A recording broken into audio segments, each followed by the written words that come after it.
இந்த வீடியோவில் வந்து நம்ம செக்ஸுவல் அபியூஸ் பற்றி தான் பார்க்க போகிறோம். இப்போ இந்த வீடியோ வந்து இந்த நியூஸை வந்து கொண்டு வந்து புதிய தலைமுறை தான், அவங்களுக்கு ஒரு நன்றி. இப்போ அந்த வீடியோ நம்ம பார்த்துட்டு வரலாம். அண்மை செய்தி. சென்னையில் 11 வயது சிறுமிக்கு தொடர் பாலியல் வன்கொடுமை இழைக்கப்பட்டிருக்கிறது. இது தொடர்பாக தற்போது 3 கைது செய்யப்பட்டுள்ளனர். சென்னையில் 11 வயது சிறுமிக்கு தொடர் பாலியல் வன்கொடுமை இழைக்கப்பட்டிருக்கிறது. அண்மை செய்தியாக பார்த்து வருகிறோம். கூடுதல் விவரங்களை வழங்குவதற்காக செய்தியாளர் அன்பரசன் இணைப்பில் இருக்கிறார். அன்பரசன், தொடர்ந்து 11 வயது சிறுமிக்கு பாலியல் வன்கொடுமை உள்ளாக்கப்பட்டு வந்திருக்காங்க. இந்த விஷயம் எப்படி வெளியே தெரிய வந்துச்சு? இப்ப 3 கைது செய்யப்பட்டிருக்காங்க. முழு விவரம் என்ன?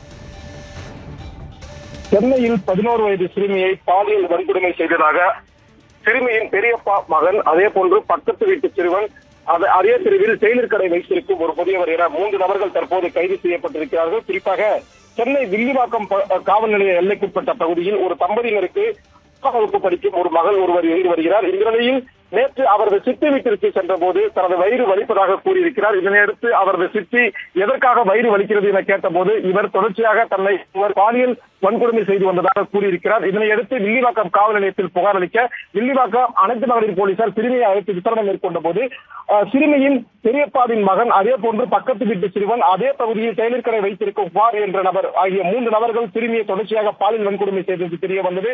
இதனையடுத்து போக்சோ பிரிவில் வழக்கு பதிவு செய்து 3 தற்போது வில்லிவாக்கம் அனைத்து மகளிர் போலீசார் கைது செய்து விசாரணை மேற்கொண்டு வருகிறார்கள். குறிப்பாக இந்த சிறுமி பல நாட்களாக தனது தாய் தந்தையிடம் கூறிய போது அவர்கள் மறுபோதையில் இது குறித்து கண்டுகொள்ளாமல் இருந்ததும் போலீசார் விசாரணையில் தெரிய வந்திருக்கிறது.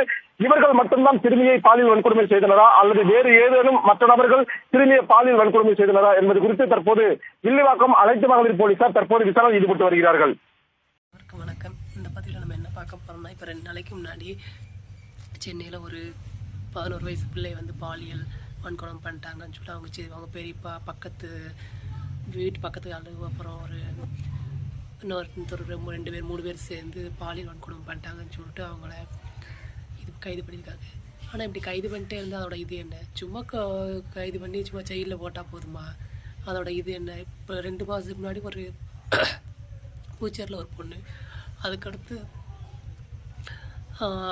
அது நடந்த அடுத்த ஒரு 10 நாள் ஒரு பையனுக்கு நடந்திருக்காங்க. அந்த பையனுக்கு நடந்ததை பற்றி யாருமே பேசலை. ஒரு பொண்ணுக்கு நடந்தது, ஒரு சின்ன குழந்தைக்கு நடந்தது மட்டும்தான், பெண் குழந்தைக்கு நடந்தது மட்டும் தான் பேசுங்க. பெண் குழந்தை ஆண் குழந்தை 2 பேருக்குமே அந்த செக்ஸுவல் அபியூஸ் நடந்துட்டு தான் இருக்குது. ஆனால் அதை பற்றி யாருமே பேச மாட்டேங்காங்க. நம்ம சும்மா இதை பற்றி பேசி என்ன பண்ண, தண்டனை கடுமையாக்கப்பட்டதான் சட்டங்கள் குறையும்னு சொல்லுவாங்க. ஆனால் நம்ம அதை பண்ணவே மாட்டேங்கும். இவங்களாம் இப்போ என்ன தண்டனை? இவங்களை பிடிச்சி சும்மா ஜெயிலில் போட்டால் போதுமா? போட்டாப்புல அது சரியாக போகுமா? இந்த விஷயத்தை பார்க்கும்போது ரொம்ப சங்கடமாக இருக்குது. நம்ம வீட்டு பிள்ளைகளை வெளியே விடுறதுக்கே பயமாக இருக்குது. இதை பற்றி நம்ம எப்போ ஒரு தெளிவான சிந்தனைக்கு வரப்போகிறோன்னு தெரில. பெற்றோர்கள் கவனமாக இருங்க, பிள்ளைகளை வெளியே விடாதீங்க. ஏன்னா இந்தமாரி ரொம்ப அரிப்படுத்து ரொம்ப அலையுதுங்க. சித்தப்பா பெரியப்பான்னு சொல்லிட்டு யாருக்கிட்டையும் உங்கள் பிள்ளையை விடாதீங்க.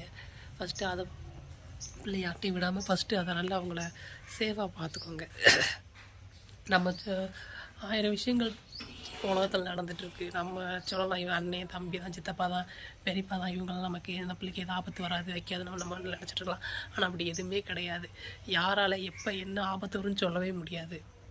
அதனால் முடிஞ்ச அளவு பிள்ளைங்க நல்லா சேஃபாக வச்சுக்கோங்க.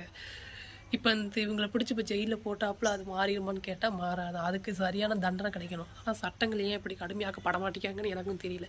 இந்தமாதிரி பிள்ளைங்களை இப்படி பண்ணும்போது அதுக்கான கடுமையாக தண்டனை கொடுத்தா தான் அது சரியாக வரும். ஆனால் அதை பண்ணதுக்கு யாருமே முன் வர மாட்டேங்காங்க. ஏன் என்னன்னு எனக்கும் தெரியல.